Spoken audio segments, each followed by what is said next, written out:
Eh bien bonjour à tous, on se retrouve en ce mercredi 26 juin 2024 pour analyser les indices américains. Alors on passe tout de suite au contexte de news. À 16h on aura les votes de logement, ça sera ok pour FTMO et Wiget. À 16h30 on aura les stocks de pétrole et ça sera ok pour Wiget, mais il y aura une restriction sur FTMO. On va pouvoir donc passer à l'analyse du Dow Jones. On est au-dessus les MM vertes. On est venu pullbacker les MM hier avec la petite bougie daily. On a fait un gros rejet sur les 61,8 qui reclôture en dessous les 50. On dirait en train de faire une espèce de double bottom un peu moche et un espèce de pullback sur la ligne de coup de ce double bottom. On n'a pas de setup de retournement, donc on peut passer en H4. En H4, on est dans les MM vertes. On n'a pas de setup de retournement. On est sur l'espèce de petite zone ici, là, qui fait légèrement, hop, qui a fait résistance, résistance, pardon, support, support, résistance, résistance, support, support. Pour l'instant, cette zone tient encore, et c'est assez cool à voir. On va passer en H1. C'est la grosse zone que j'ai mis en jaune, la golden zone, je l'appelle. On est sous les MM qui sont rouges. On a fait un espèce de petit pullback sur la MM20 et on nous avait fait une petite bulle à pesanteur mais qui était rouge, donc on ne pouvait pas exploiter ça. Alors, pour les plans, qu'est-ce qu'on va faire de ça? On est dans un flux qui est rouge, donc baissier, mais on est quand même sur une très grosse zone qui potentiellement peut faire support. Donc je vais pas shorter un support. Donc pour shorter, il va falloir que je casse l'ancien plus bas et la petite mèche par la même occasion. Si en intraday on revient rechercher la zone, on a un petit setup de retournement court terme type divergence haussière, bulle, etc. On ira payer cette zone là.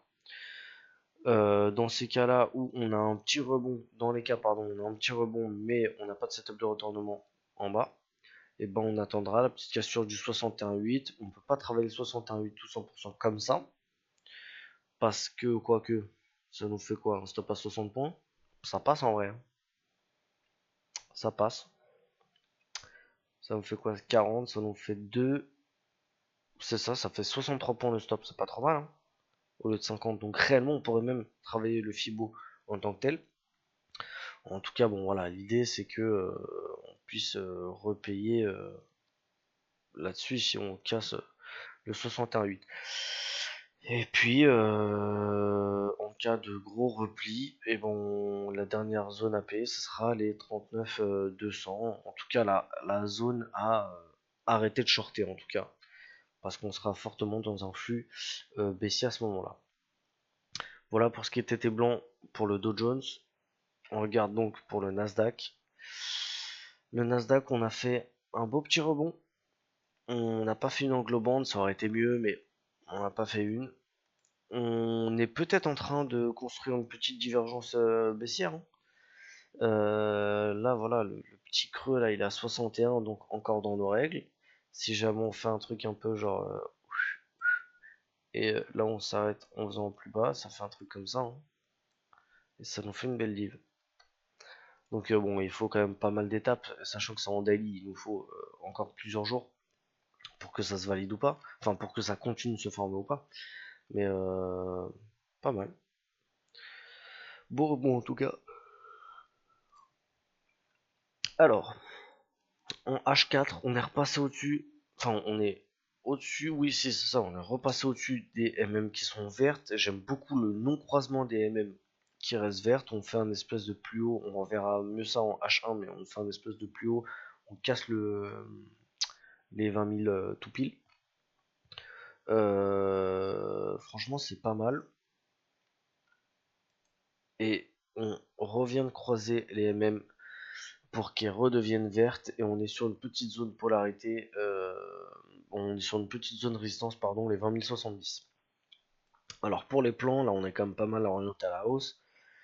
Pour les plans, on passe cette petite zone là, continue de payer, on fera attention au ratio, on se démerdera pour avoir un ratio de 2 avant le 61,8. Et si on se cale pile sur la zone, ça nous fait pile en 2 sur le 61,8 avec 25 de stop. Donc c'est pas mal. En cas de légère correction, on sera encore au-dessus des MM. Donc on pourra payer tout ce qui est OPR et machin. Pardon. On pourra payer tout ce qui est OPR et machin. En cas de beaucoup plus gros repli, ben voilà, on cherchera des très grosses zones, très gros setup de retournement.